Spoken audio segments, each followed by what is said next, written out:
is pleased to bring you our feature presentation.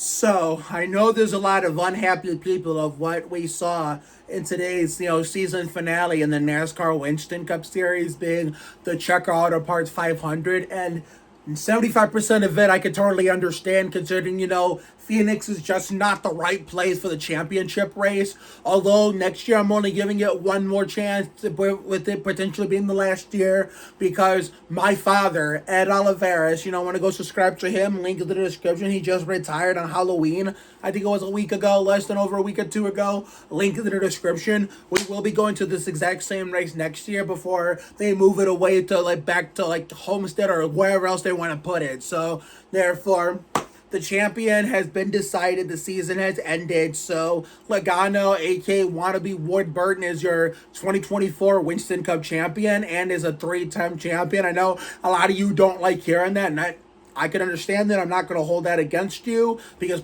for me, even with that bullshit that my driver did to him at the Chevrolet Monte Carlo 400 at Richmond, I don't hate the guy necessarily. I felt this way even before that Richmond race. I don't really hate the guy. It's the same thing with Ty Gibbs. I'm just not crazy about Logano if you ask me. So it's not, I don't hate him. I don't dislike him. It's not that I like him. It's just he's in the middle. He's okay.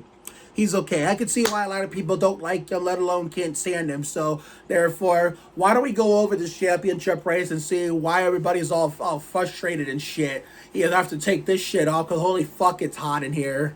And I have to put my pajamas on after I'm done recording this. So, therefore, as we all know, the Checker Auto Parts 500 ever since 2020 when Alex Trebek passed away, from a long-time battle with pancreatic cancer. As the championship race has been the Checker Auto Parts 500 at Phoenix, which always has been a big part of the fall portion of the NASCAR Winston Cup schedule, both with the Winston format, the chase for the Cup format, and even the playoff format even before it became the finale. It was always a big part of the fall portion of the NASCAR Winston Cup schedule. But what really,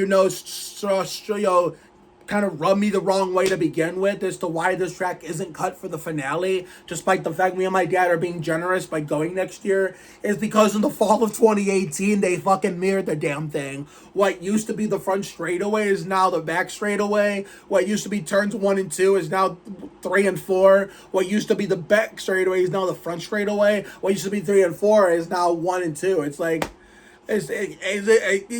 whoever owns Phoenix International Raceway, do you find it funny or amusing that you want to confuse the shit out of, lifelong fans, ones that, are being generous enough to stick around for this crap, especially if ones like me who are going to Phoenix International Raceway for the first time in their well, I'll be 31 by the time this happens next year. They're about to be 31 years of life, let alone how many years will have been since 2001. Because next year is 2025.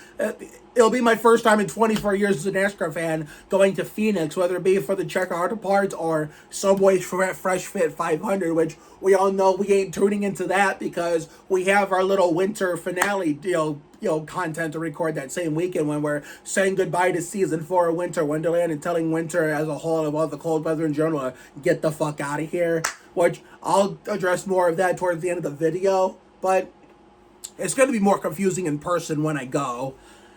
Because wherever we're sitting, I'm going to think, let's say, for example, my dad got tickets to sit, I on the current back straightaway. I'm gonna be thinking the whole damn time. I'm using an example. I don't know where the tickets are sitting is yet. For example, if I was sitting on the back straightaway, if it is grandstands on that part of the racetrack, I'm gonna have a confusing time thinking they're gonna be coming to start the race on that part of the track when I know for a fact they're not, because even the configuration they had in the fall of 2011 when I lived on Sandhurst in the Brook Park Berea High days, even that configuration wasn't so bad, considering, they removed the grass on the back straightaway and they added banking to the track, considering, that same calendar year, the same calendar year, it's kind of fitting that how twice in the same calendar year, but, I had to, deal with this two different configurations of the same track and different portions of the same calendar year. The first part was the end of my sophomore year. The last part was the beginning of my junior year. The last part of my sophomore year in 2010, 2011, and when they ran the Subway Fresh Fit in the middle of the day, they still had the original configuration with the grass and the flat Phoenix. And then by the time we went there again, by the time we reached my junior year at Berea High, because I had just turned 17 with the last race of the old configuration. When I just turned 17, excuse me. By the way, I'm 100% better now. My next step is 110%, and I got bailed out by my grandmother with some money. I have Kirk Shelmerdine $27, so we will be stacking it up like Kenny Wallace at Target tomorrow with some Coca-Cola and NASCAR diecast. But anyway, back to the point. So when I was ending my sophomore year of high school at Berea High, we were still on the old Phoenix configuration with the grass on the back straightaway and with no banking. By the time we got to my junior year, that same calendar year, but a different portion of 2011 when I started my junior year, that's when we got to the current configuration of Phoenix, but not the mirrored version where the straightaways and the turns and the start finish line were still in the same place. And keep in mind, on the last race, the old configuration, I had just turned 17, and we got the first race on the bank configuration. I would say pre-fall 2018, I was about to turn 18, and then when they mirrored the whole track in fall 2018, I quit watching, midway through the race. The race was basically almost over when my sister took me to see Double Dare live at Playhouse Square. So I didn't even get to finish that race. And I thought about recording for YouTube that day, but I didn't want to risk it, considering if I would have went with my mother or my father, then yeah, the gloves are off. But my sister is different in handling stuff like that compared to my parents and even my grandparents at times. So. And back then, I wasn't doing YouTube the same way in 2018 like I am now. So I was better off spending it casually off camera in case I was lucky enough to get on that stage to get all messy, which I wanted. But sadly, that wasn't meant to be. But hey, sometimes you can't always get what you want. But yeah, I was about to turn not 19. I was about to turn 25 when they did the current reconfiguration where putting the start finish line in front straightaway what the back straightaway used to be. So. Therefore, but anyway, enough real tangents and rampages about the track. Let's just get on to the fact subject of the matter, the championship race. I mean, I could see why someone in a comments thread of, Godzilla Gaming 111's, comments thread of last night's reaction videos to the Busch race, where the guy said it was a horror of a Winston Cup race, and I can see why. I don't have a problem with who won. I'm in between, but the fact is, it was a snooze fest compared to today, because holy shit, it was that bad.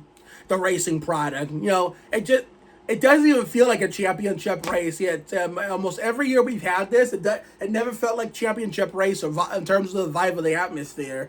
Especially for me in 2020 when we lost Alex Trebek. I wasn't even thinking about the race or paying attention to that. I was thinking about Alex Trebek, considering, as growing up a lifelong Jeopardy and Wheel of Fortune fan, he was my homeboy growing up over Pat Sajak. So therefore, my focus was not on the TV. It was in my brain and how sad I was about losing Alex before a race we had to run. But luckily, 2021 was my redemption arc where I got to relax. 2022, I only caught the last 20-some laps. 2023, I went to Target and Avon and, ran into all those real life friends. And then this year, for the first time since 2021, I caught the whole thing. And I basically wasn't paying attention for most of the race. I was either on my phone, making postings on other social media platforms about the race and such. I was updating my Facebook like, some, stuff on the computer. I was like, responding to shit on YouTube that I was too lazy to get to the phone to respond to. But man, I can see why a lot of people are upset and up now, because the chase format is broken. I don't have a problem with having a chase. That's not the issue. I don't have an issue with, who wins it. I mean, I could see why people would bitch saying, this so-and-so wasn't the best all year. And you're right. Logano definitely wasn't the best all year. But the old saying, don't hate the player, hate the game. The game was played exactly how it's played. And the fact that Steve O'Donnell said that, what happened last Sunday at Martinsville pissed him off, and then he proceeds to contradict himself and say, we're not going away from the playoffs. Well, he's the blind motherfucker that's, causing this chaos and drama that was pissing him off. Stupid blind piece of shit. I mean, you really can't make this shit up like Jamie McMurray. I mean, I can't even recall the leadership being this fucking bad when even Mike Helton was in charge. Mike Helton really wasn't the problem, even back in the Winston Day, Cup days, and even the next Cup days. He was just Brian Francis' ass kisser, and like I mentioned in the last review, when I was addressing the Martinsville penalties and what I think the Jeremy Sohan injury for the Spurs. Whoever wrote that article that saying Brian Francis was a better leader than we thought must have been high on crack. So yeah, I mean, Brian Francis was one of the worst, but hey, you feel like it can't get any worse, right? Well, Steve O'Donnell, Steve Phelps, Jim France, and Elton Sawyer, kind of come close to being at the worst.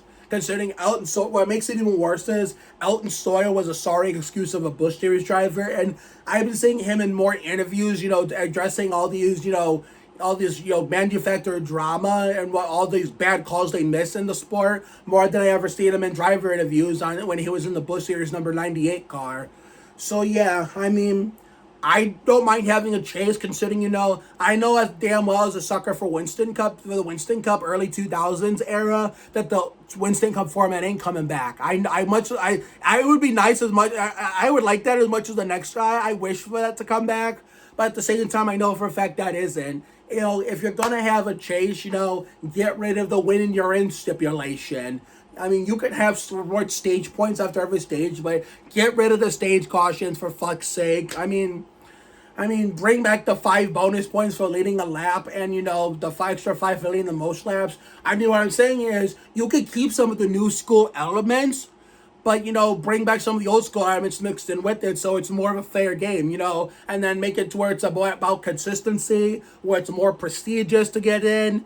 You don't have half the field having a chance at the championship, especially with that win you're in garbage, which I was wrong to support that in the beginning in 2014. I thought it was a good idea when they introduced it the last full year when I was on Sandhurst. But the more I've lived here in Sandy Ridge and the more I've seen it causes more bad than good, then yeah, that's something I've changed my mind and I was wrong to support. Logano 15th in points all year. All of a sudden he wins a Nashville nightmare shit show with 5 overtimes where people wouldn't stop crashing to get into the. And I'm not saying Logano didn't deserve the championship. He got hot at the right time. He came in clutch at the right time. I'm saying this was anybody. And needless to say, as a Zane Smith fan, I am so glad he did not win that race, because if that race was one green flag lap longer than it actually was, Logano was about to ran out of gas on the cool down lap. So if that race was 1 lap longer, Zane Smith would have got on by and won that race. And the fanboy in me would have been happy as hell about the race win diecast. But the fanboy cap off, that just would have been a bigger waste of a playoff spot than Logano ever was, considering, or even as an Austin Dillon fan, it would have been a bigger waste of a playoff spot. Because at least Austin Dillon from time to time will compete for top 5 and top 10s. And very rarely, once in a blue moon, to compete for a race win. Zane Smith has not had the card to do that yet. And it sucks because, this was his last rodeo at Spire, and he ended up going into the wall. And I just hope he doesn't become modern-day Casey Atwood, where the moment he starts finally figuring shit out, I mean, Spire and Trackhouse pull the plug on him. So, and then he ends up, getting worse the rest of his career. And since I'm a Zane Smith fan, I never really rooted for Casey Atwood, but the nostalgic fanboy in me remembers him for being the number 19 before Mayfield, and then got demoted to the 7, and then got fired 2 races left in 2002 for the late Jason Leffler. May he rest in peace. I hope that's not the case with Zane Smith, considering, he was starting to figure it out, and I hope he finds a good ride in Winston Cup in 2025. Maybe he'll be teammates with Noah Gragson in front row, even if they don't have charters to race with next year because of this whole lawsuit that's going on. And if Riley gets a ride with 2311 as Rumen next year, even if Zane, Noah, and Riley all have to race without charters, then so fucking be it. I'll still root for him. I'll still buy all the gear. I'll buy all the hats and shirts available. I'll buy all the diecast shit. Even if it means we're open cars, we're going to have to earn it the hard way. So, yeah, I mean, I see why, a lot of people don't like Logano, and for many, many years, I know he's pretty notorious for racing people, pretty fucked up and being,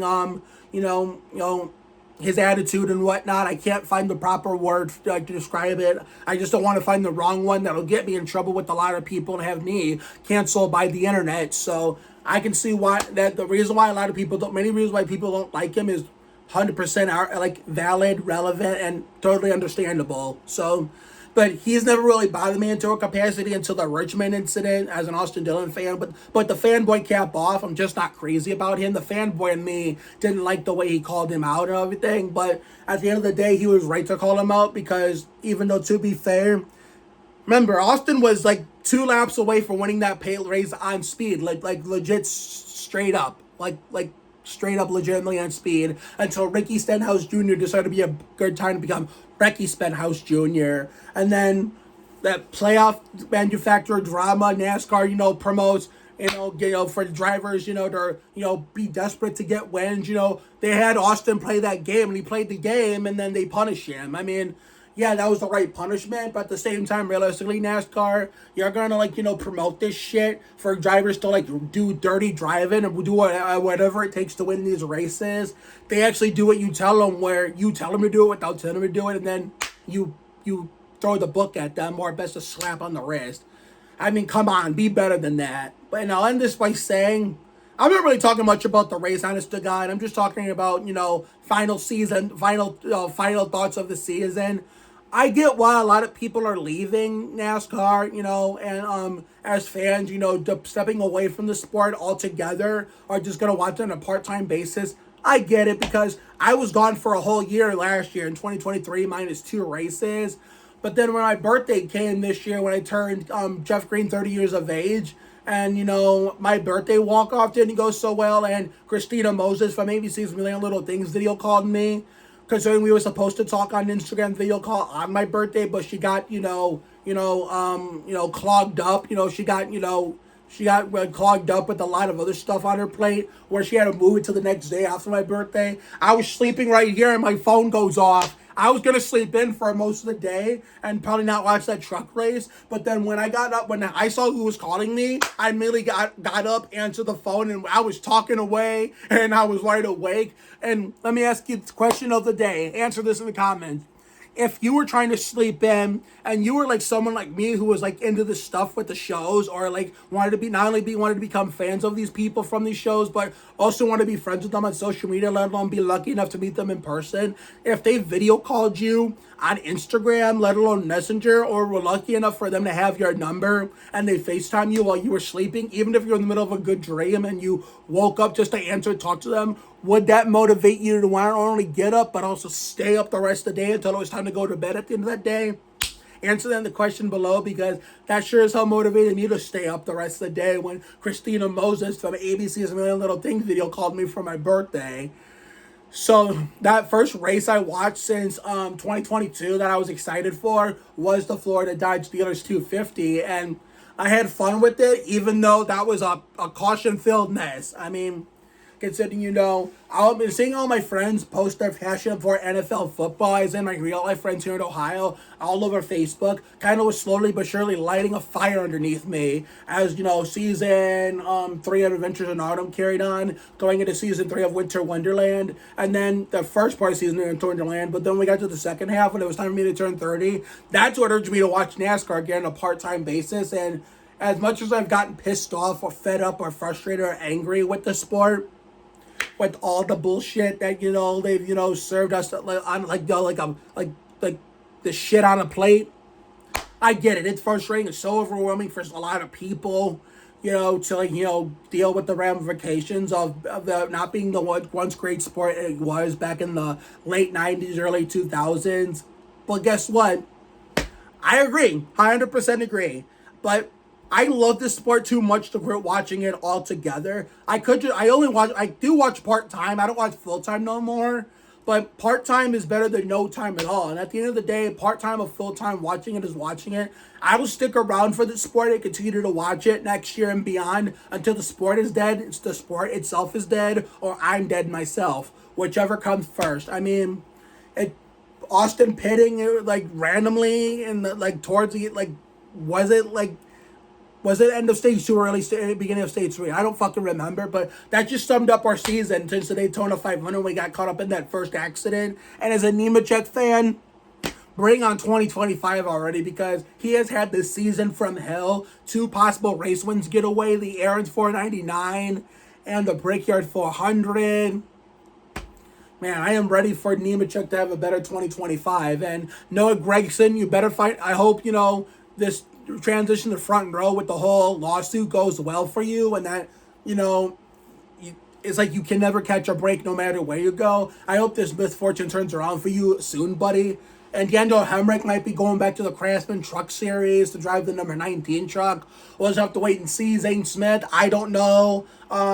Riley Herbs, I don't know, because Zane got canceled by Spire and Trackhouse, like I said, and Riley Stuart Haas is closing down, so we have to figure out where Zane and Riley are going in 2025. But only time will tell. We all know who will be back in the Winston Cup Series in 2025, even though it's at the expense of Daniel.